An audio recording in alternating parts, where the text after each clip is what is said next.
That is all, that is all. There is nothing else.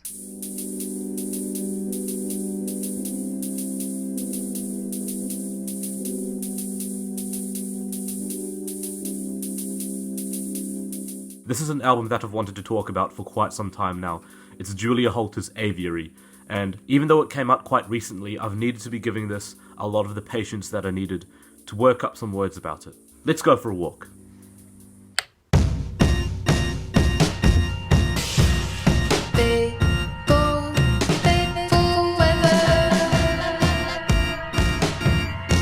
90 minutes this album encases. That's an hour and a half of sprawling soundscapes, very much begging for a listener's patience through all of it. Because of this, it's a very risky album too. With Aviary, I couldn't ever sully or promise any patience out of a listener that might not be immediately gratified by the particular sound design or the seemingly aimless compositions, or even the way that certain instrumental timbres clash on this album.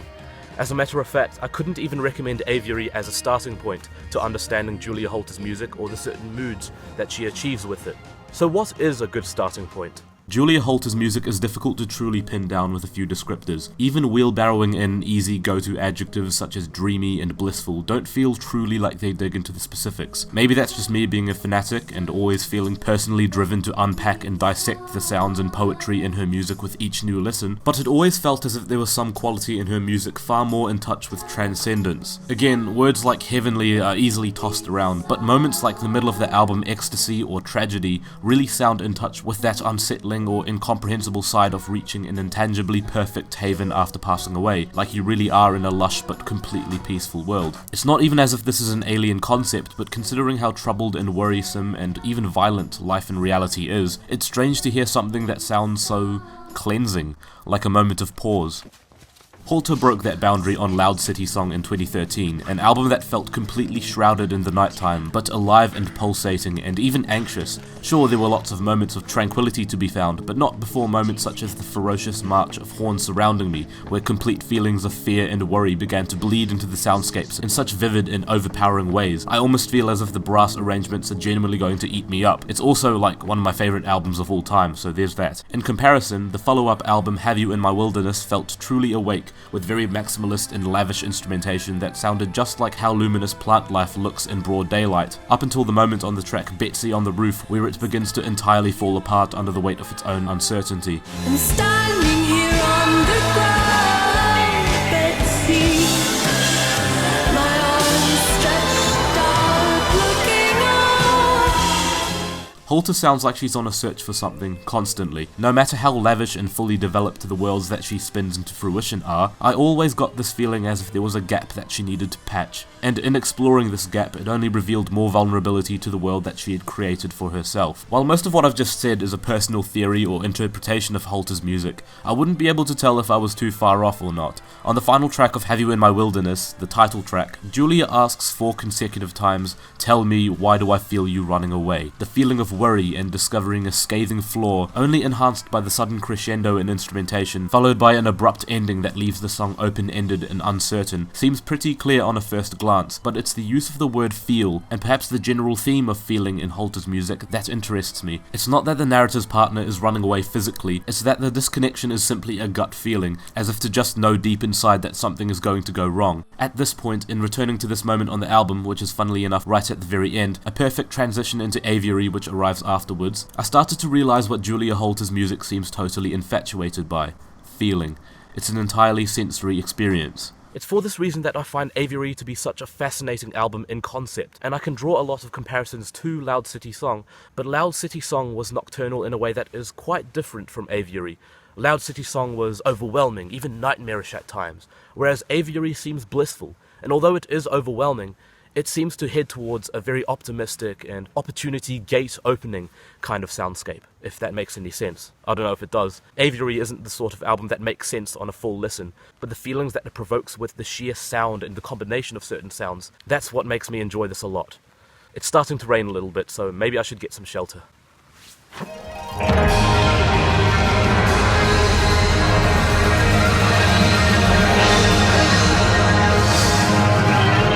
Turn the Light On is a triumphant grand opening to the album that sounds like every feeling and realization pouring in at once, like it's nearly too much to take, as if there are beams of sunlight coming in and being so blindly that you have to shut your eyes so tight. Which makes sense considering the lyrics, but making even more sense considering how the rest of the album follows. This sounds like a moment of catharsis for Holter, the signal for a new journey to begin as she explores the sensory, with her poetry in tandem with her sprawling composition work that is probably at its most free-form and unrelenting here. Aviary is absolutely a risky album. Encasing 90 minutes of sprawling, free-form walls of sound, it hopes to keep an atmosphere building for that long. But for this amount of time, the album needs to be keeping a balance too. I find that too many albums lack the pacing to stay engaging, either going all in with explosive soundscapes without enough breathing time, or on the opposite side of the spectrum, too flatlined. Aviary achieves both tranquility and boldness, even alternating between the two to gain a truly diverse sense of clarity, like a camera finally coming into focus.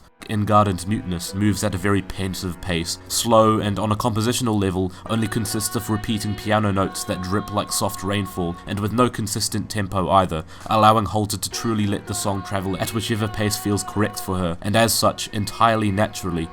The next track comes in.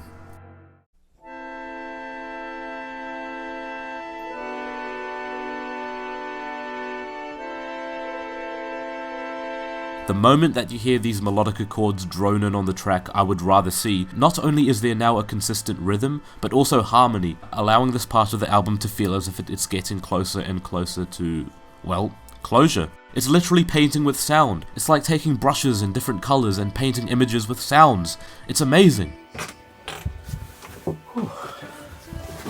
Jeez. One of the most interesting tracks on this album for me, not just in its musical content but also the reception that it got from a lot of listeners, was Every Day is an Emergency.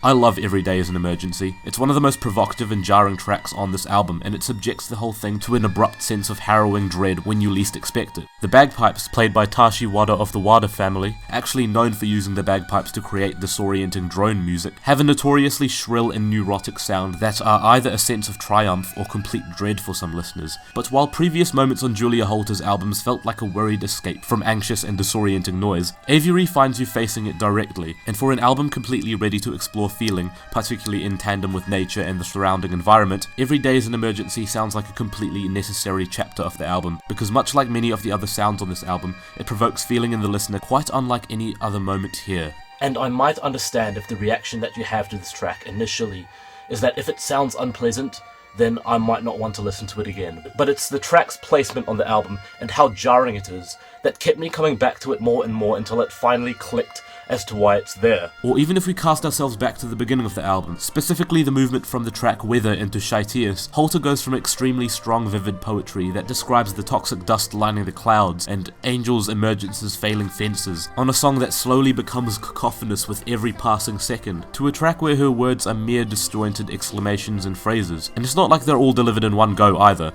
they're sung sporadically over the course of an 8-minute track. And the fucked up part is, it works. It sounds like you're trudging deep into a cavern, and the further you go in, the less that you can hear, and towards the end of the track, the noise returns. In fact, Holter suddenly harmonizes her voice as a snare drum rhythm kicks in to drive the track to the end excitedly, as if you just finally found an exit in the cavern and are scrambling to get out. You can finally make some progress. Again, painting with sound. There are just so many well-placed melodies and sounds all over this album, and I want to just talk about all of them, like the way that Voce Simul abruptly introduces a chant in the middle of the song that strengthens as it goes on, up until the moment where it's intense enough to match the ferocity of the opening track, or the groovy dance rhythm that comes alive towards the end of Underneath the Moon like it's some kind of a fairy dance party, or like the way that Le Jeux to You feels like a sudden thrust forward on a programmed drum beat as Holter begins to giddily sing at various pitches as if to be propelled by excitement so thrilling that it seems absurd. Just a little snack. However, in particular, I wanted to talk about two very defining moments on the album for me, the I Shall Love tracks. Now, I could ramble on for ages about how beautiful they sound, but To be honest, if you've listened to the album, you could have probably deduced that already. However, it is their placement on the album that really does things for me. In the middle of the album comes I Shall Love Too, a track swept up in compassion and feeling and just complete smite. Julia repeatedly bellows that I shall love. However, the track seems to contradict this in a really interesting way. While it doesn't seem as if her dreams of this world with complete compassion and poetry and love definitely doesn't seem like a bullshit idea. In fact, the song seems to want to embrace that too. However, there's just a sense of longing and pining and perhaps distance from this dream. It feels like an intangible dream that Julia can't yet reach, be it the ascending vocal melodies that pop in every now and then that are very delicate and faint. Or maybe it's just how Julia gets drowned in the big cacophony of feeling at the very end and not necessarily being able to embrace it fully. I find this extremely interesting because Aviary is all about feeling. To me, the album seems all about finding ways to feel and showcase that feel, and yet I Shall Love Too, despite how much it wants to convince you that it shall love, it doesn't feel able to do that to its fullest capacity just yet. And that's where I Shall Love 1 comes in. By the end of the album, you've gone on this massive journey, as cliche as that sounds, through a whole bunch of soundscapes where Julia manages to find herself and steady herself very righteously. And in a complete contrast to I Shall Love 2, which was very delicate at first and beckons itself into a massive storm, I Shall Love 1 starts off with the storm. It probably is the boldest thing on the album aside from the opening track, and without the sense of dread that you might find on an early track like Every Day is an Emergency, or perhaps the hesitance that you might find on a track like Chaitius. If that's Chaitius? Chaitius? Not sure. I Shall Love 1 feels unrestrained. It sounds volcanic. It sounds like a big explosion of passion. And that's what makes it such a beautiful moment on the album, where light is suddenly shed. Like, did you like what I did there? That was pretty cool, wasn't it? That was pretty cool. Aviary is a completely sensory album. I mean, yeah, it's called Aviary, so it must also be about birds in some kind of way. But from what I get from it, I can't deny that Holter's grasp with feeling is unreal, even tussled in some kind of a synesthesia when she claims to be able to see someone's face in a melody. Even on Leisure to You, when she's yelling out nonsense, it really seems as if she's trying to find any word at all, one after the other, to articulate herself, but she really can't, because in that moment, words and letters seem to fail her. And it reveals that the best that she can do to describe how she's feeling at this point in time is through sound. And that makes everything prior, the jarring noises on Every Day is an Emergency, the flood of noise that opens the album on Turn the Light On, the somberness and sparsity of In Garden's muteness, suddenly snap into place. It all starts to make sense. And ironically, even if the album seems to end on a track titled Why Sad Song, the feeling is far from. Probably bittersweet, actually. I am aware that it is an older song of Holter's from about 2011, but its placement on the album at the very end seems to once again leave things open-ended, but not in the abrupt and poignant manner that Have You in My Wilderness did, like I mentioned before. Instead, on Aviary, things end off on an optimistic note, and while it certainly isn't a bold conclusion, following the track prior, which sounded, and felt especially, outrageously adamant and convinced to bestow love upon the world, the moment that closes the album out afterwards leaves me feeling as if Holter is closer to patching up the gaps in her world, closer to finding an answer than ever before. All I can think of is love, like they always say, that is all, that is all. Why sad song? Call